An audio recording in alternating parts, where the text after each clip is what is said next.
Tuhan seperti pujian yang dikumandangkan sebelum kami mendengarkan kebenaran firman Tuhan pada malam hari ini. Engkau selalu ada dan berada di dalam hati dan pikiran kami. Engkau senantiasa menyertai kami.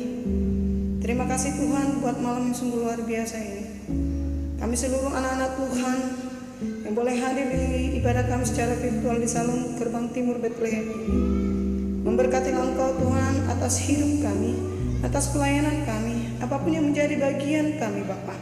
Biarlah Engkau pakai kami semuanya itu hanya untuk hormat kemuliaan bagi Tuhan. Sebentar Tuhan, kami akan mendengarkan kebenaran firman Tuhan yang hamba-Mu akan sampaikan pada malam hari ini.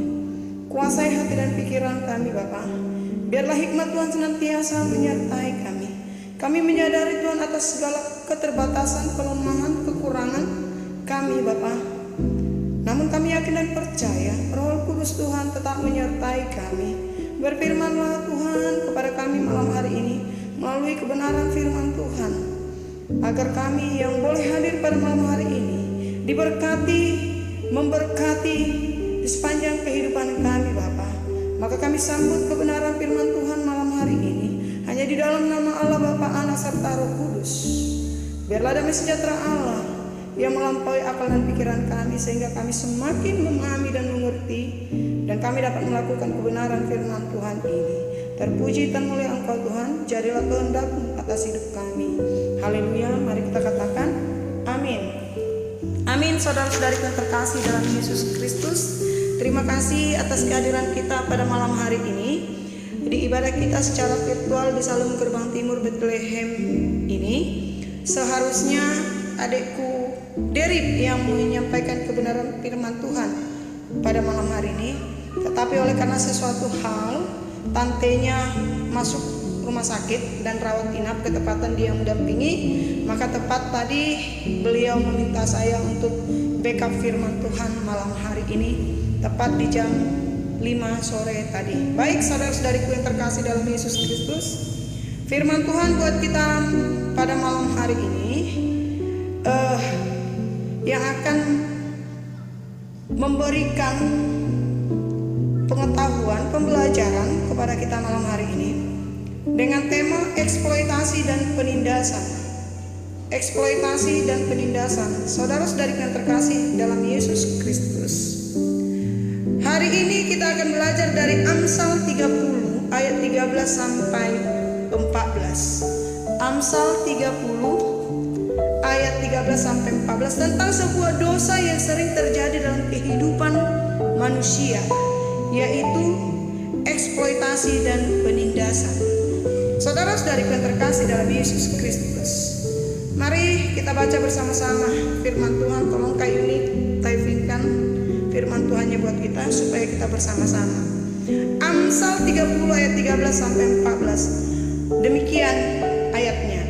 Ada suatu angkatan yang memandang dirinya begitu tinggi dan menganggap dirinya suci, padahal mereka hidup dalam kesombongan. Gigi mereka seperti pedang dan rahang mereka seperti pisau untuk menghabisi orang-orang yang tertindas dan orang-orang miskin di negeri. Demikian jauh firman Tuhan yang menjadi renungan kita pada malam hari ini. Saudara-saudari yang terkasih dalam Yesus Kristus, ayat ini menggambarkan orang-orang yang merasa dirinya lebih tinggi daripada orang lain. Kita sering menemukan ini di sekeliling kita, di pertemanan kita, di pergaulan kita, bahkan di keluarga kita pun kita sering menemukan orang-orang yang seperti ini. Benar ya saudara-saudariku ya? Mereka menggunakan kekuasaan, menggunakan jabatan, menggunakan uang atau kemampuan untuk mengambil keuntungan dari orang-orang yang lemah. Semoga kita yang ada di ibadah malam hari ini tidak termasuk orang-orang yang mengambil keuntungan dari orang-orang yang lemah. Saudara-saudari yang terkasih dalam Yesus Kristus, dua ayat firman Tuhan malam hari ini kita akan belajar 3 hal. 1, kesombongan adalah awal dari penindasan. 2, penindasan terjadi ketika yang kuat memanfaatkan yang lemah. Lalu yang ketiga, Tuhan berpihak kepada orang yang tertindas. Sepanjang Alkitab yang kita baca dan kita sampaikan melalui renungan, Tuhan berpihak kepada orang yang tertindas. Jelas tertulis di Alkitab. Saudara-saudariku yang terkasih dalam Yesus Kristus, kesombongan adalah awal dari penindasan. Ayat 13 mengatakan bahwa ada orang yang memandang dirinya sangat tinggi. Ya, memandang dirinya sangat tinggi.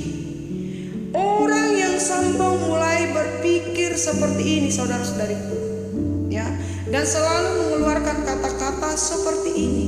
1, saya lebih hebat. 2, saya lebih pintar. 3, saya lebih kaya kok dari dia. 4, ya, orang lain harus melayani saya karena saya lebih dari dia. Dia harus tunduk kepada saya karena saya yang menolong dia. Dia sampai di posisi ini karena saya. Ya, sering kita menemukan dan mendapatkan perkataan-perkataan demikian.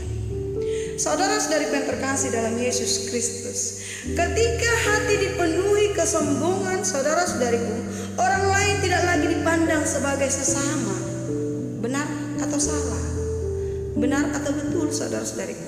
Ya, ketika hati dipenuhi kesombongan, orang lain tidak lagi dipandang sebagai sesama, tetapi sebagai alat untuk memenuhi kepentingannya, tetapi sebagai alat untuk memuaskan keinginannya, sebagai alat untuk memenuhi segala sesuatu yang dia inginkan. Yang penting dia bahagia, orang lain mau ngapain pun terserah. Kira-kira begitu, saudara-saudariku yang terkasih dalam Yesus Kristus. Saudara-saudariku yang terkasih dalam Yesus Kristus, sementara firman Tuhan yang kita baca, yang kita pelajari sepanjang hidup kita, saudara-saudariku, mengatakan, mengajarkan bahwa semua manusia diciptakan menurut gambar Allah dan memiliki nilai yang sama di hadapannya. Allah tidak pernah memandang jabatan kita, kedudukan kita, kepintaran kita, kekayaan kita. Semua itu bagi Allah tidak ada artinya. Bagi Allah kita ini sama.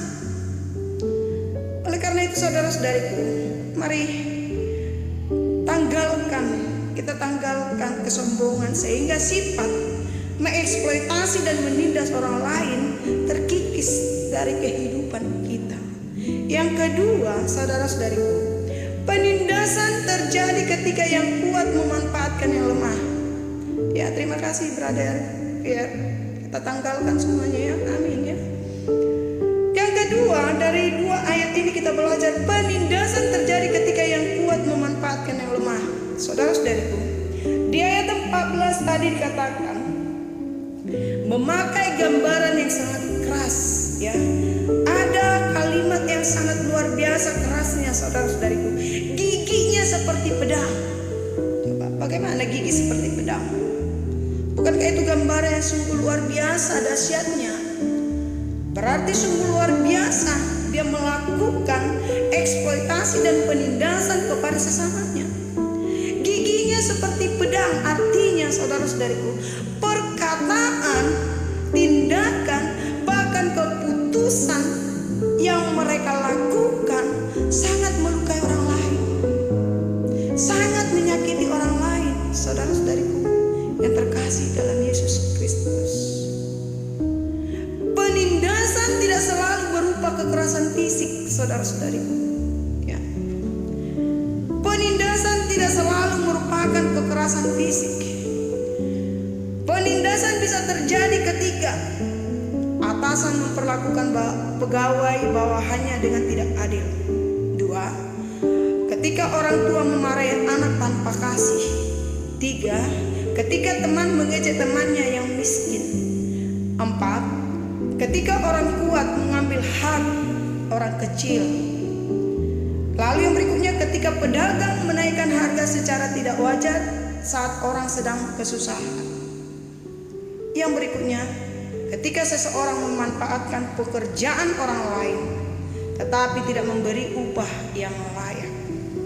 Itu adalah bentuk-bentuk penindasan, ya, kekerasan tanpa visi, saudara-saudariku. Dan itu semua adalah bentuk eksploitasi yang dilakukan oleh orang-orang yang giginya seperti pedang. Saudara-saudariku yang terkasih, namun apa kata Tuhan? Apa yang dilakukan Tuhan kepada mereka-mereka yang melakukan eksploitasi dan penindasan tersebut? Sepanjang pemahaman kita, sejauh pengalaman kita sebagai pengikut dan anak-anak Kristus, Tuhan senantiasa dan selalu berpihak kepada orang yang tertindas. Tuhan menentang orang yang sombong, sama seperti firman Tuhan yang saya sampaikan tadi malam, bahwa Tuhan menentang orang-orang yang sombong, ya, tetapi berpihak pada orang-orang yang tertindas. Saudara-saudariku, sepanjang Alkitab kita melihat bahwa Tuhan selalu membela orang kecil. Benar ya? Membela orang kecil. Tuhan bersama-sama dengan orang-orang kecil. Dari kehidupan Yesus ketika berada di dunia, kita melihat gambaran bagaimana Dia mencintai orang-orang kecil. Saudara-saudariku yang terkasih dalam Yesus Kristus, Tuhan mendengar tangisan mereka yang mengalami penindasan dan eksploitasi. Ia melihat dari mata mereka. Karena itu, saudara-saudariku, Tuhan juga akan meminta pertanggungjawaban dari setiap orang yang melakukan penindasan terhadap sesamanya. Hati-hati kita akan memberikan pertanggungjawaban kita atas apa yang kita lakukan. Saudara-saudariku, Tuhan menghendaki kita menjadi pembawa kasih. Tuhan tidak pernah mengatakan kepada kita bahwa kita akan melakukan hal-hal yang semena terhadap sesama kita. Tetapi Tuhan menghendaki kita menjadi pembawa kasih, pembawa keadilan, pembawa penghiburan. Bagian kita di dunia ini, sejauh saya memahami firman Tuhan, saudara-saudariku, adalah mengasihi, mengampuni, ya, berdoa. Sejauh yang saya pahami, itu adalah bagian kita. Di luar itu bukan lagi bagian kita. Membalas kejahatan orang atas apa yang dilakukan kepada kita bukan juga bagian kita, saudara-saudara. Oleh karena itu, saudara-saudari yang terkasih dalam Yesus Kristus, mari, ya, kita yang memiliki kekuatan, gunakanlah kekuatan itu untuk menolong orang. Kalau kita memiliki jabatan, saudara-saudariku, gunakanlah itu untuk melayani, ya, mengayomi. Kalau kita memiliki harta, gunakanlah itu untuk memberkati. Ada amin, saudara-saudariku yang terkasih dalam Yesus Kristus. Amin. Terima kasih, saudara-saudariku. Lalu apa yang harus kita lakukan, saudara-saudariku? Ya, sebagai anak-anak Tuhan yang diberkati dengan segala sesuatu yang kita miliki pada saat ini, dengan posisi yang ada pada saat ini, apa yang harus kita lakukan? Ya. Maka ada 3 hal sederhana yang harus kita lakukan. Yang pertama, mari kita rendahkan hati kita di hadapan Tuhan. Mari kita katakan bahwa saya, bahwa aku, bahwa kita, bahwa kami tidak ada apa-apanya di hadapan Tuhan. Tundukkan kepala kita di hadapan Tuhan. Lakukan pengakuan. Yang kedua, perlakukan sesemua orang dengan hormat. Mau dia di bawah kita, mau dia di atas kita, mau dia anak kecil, mau dia tua, muda dan usianya jauh di bawah kita, maka harus tetap kita perlakukan dengan hormat. Ya, amin. Ya, Libra.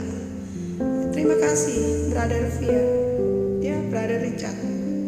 Yang ketiga, saudara-saudariku, dengan segala sesuatu yang kita miliki pada saat ini, marilah kita menjadi penolong setiap pemberian pertolongan kita yang kita berikan kepada orang lain untuk kita lakukan penindasan, melakukan semena-mena oleh karena pertolongan yang kita berikan dan yang kita lakukan. Saudara-saudari yang terkasih dalam Yesus Kristus, jangan pernah mengambil keuntungan dari kelemahan orang lain. Jangan pernah kita mengambil keuntungan dari kelemahan orang lain. Jangan pernah kita mengambil sesuatu hal dari orang lain sehingga membuat dia tertekan. Saudara-saudariku, jangan jadikan kata-kata kita membuat orang lain menangis tanpa kita lihat. Mungkin di hadapan kita dia tidak menangis, saudara-saudari, tapi di belakang kita dia pasti menangis. Ya, saudara-saudari yang terkasih dalam Yesus Kristus, mari renungan firman Tuhan malam hari ini mengingatkan kita agar kita menjadi saluran berkat bagi semua orang. Ada amin? Menjadi saluran berkat bagi setiap orang.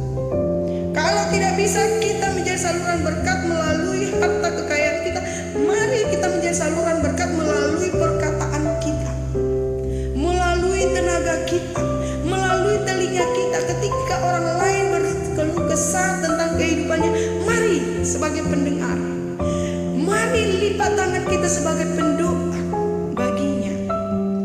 Ya, baik saudara-saudariku yang terkasih dalam Yesus Kristus, di penghujung renungan kita malam hari ini ada satu ilustrasi bagi kita.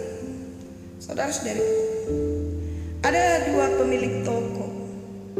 Suatu hari datang seorang ibu yang sederhana, kehidupannya pas-pasan dengan 3 anak tanpa suami, membawa uang pas-pasan untuk membeli beras. Pemilik toko pertama melihat ibu itu bingung menghitung uangnya. Si ibu itu bingung menghitung duitnya karena tidak cukup. Bolak-balik dihitung duitnya, bolak-balik. Yang dibutuhkannya sangat tidak sesuai dengan uang yang dia bawa. Bapak Ibu yang terkasih dalam Yesus Kristus,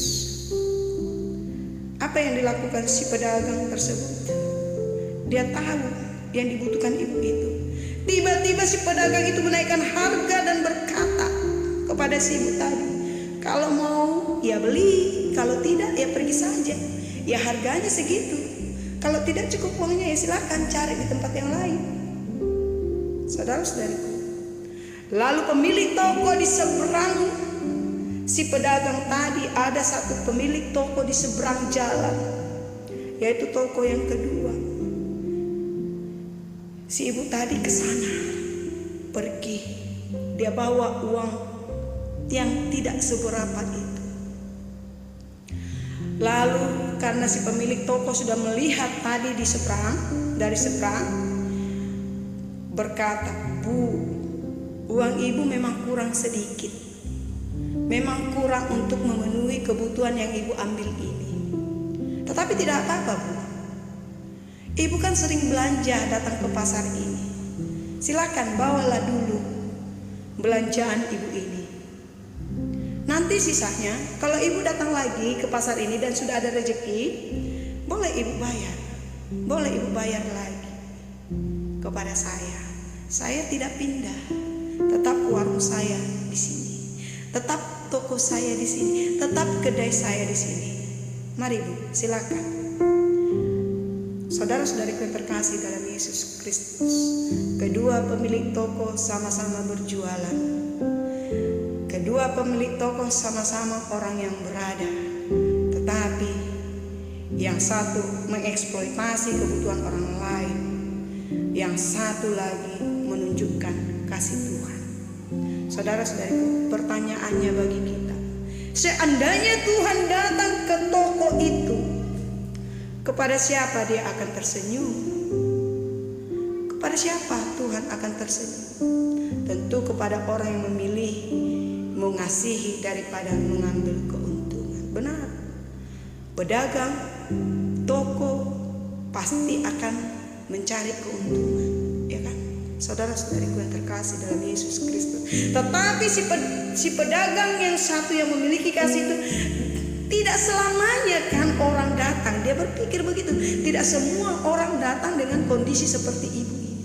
Saya dari pembeli yang lain sudah mendapat keuntungan. Itu yang ada dalam prinsipnya. Dan karena kasih Kristus tetap ada di dalam hatinya, saudara-saudariku, demikianlah hendaknya juga kita di dalam menjalani kehidupan ini. Tetaplah kasih Kristus yang ada di dalam hati kita. Di rumah, di sekolah, di tempat kerja, di gereja, bahkan di lingkungan sekitar kita. Saudara-saudariku, Tuhan tidak mencari orang yang paling kuat. Ya. Tuhan tidak mencari orang yang paling kaya. Tuhan tidak mencari orang yang paling hebat, pintar. Tuhan mencari orang yang memakai kekuatannya, kemampuannya, keterampilannya untuk melindungi, ya, mengayomi, bukan menindas, untuk melayani. Ya, Tuhan mencari orang untuk melayani, bukan mengeksploitasi sesamanya.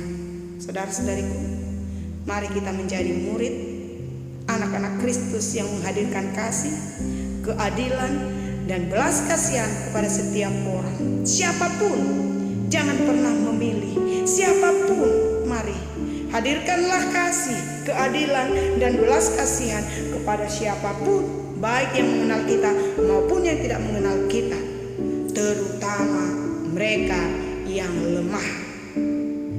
Amin. Kita berdoa. Sungguh luar biasa Engkau Tuhan di dalam hidup kami.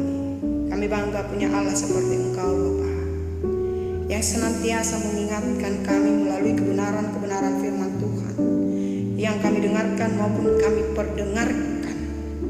Biarlah Bapa setiap kebenaran firman yang kami sampaikan mengubah pola pikir kami, mengubah cara kami berbicara, mengubah tingkah laku kami, mengubah segala sesuatu yang berbau negatif di dalam kehidupan kami. Biarlah setiap pendengaran dan penyampaian kebenaran firman Tuhan mampu kami terapkan, mengasihi, melayani, mengampuni, berdoa bagi mereka sesama kami, saudara-saudari kami, tanpa memandang apa jabatan mereka, apa kedudukan mereka, posisi mereka, tapi kami senantiasa ada bersama-sama mereka yang membutuhkan kasih, yang membutuhkan pelayanan, yang membutuhkan pengampunan, dan yang membutuhkan topangan doa dari kami. Terpuji termulia Engkau Tuhan. Kuatkan dan teguhkan kami di dalam menerapkan kebenaran firman ini. Hikmat Tuhan senantiasa menyertai kami. Di dalam nama Tuhan Yesus kami berdoa. Jadilah kehendak-Mu atas hidup kami. Haleluya. Amin. Amin. Saudara-saudari yang terkasih dalam Yesus Kristus, terima kasih atas kehadiran kita semuanya. Tuhan Yesus memberkati kita. Shalom dan selamat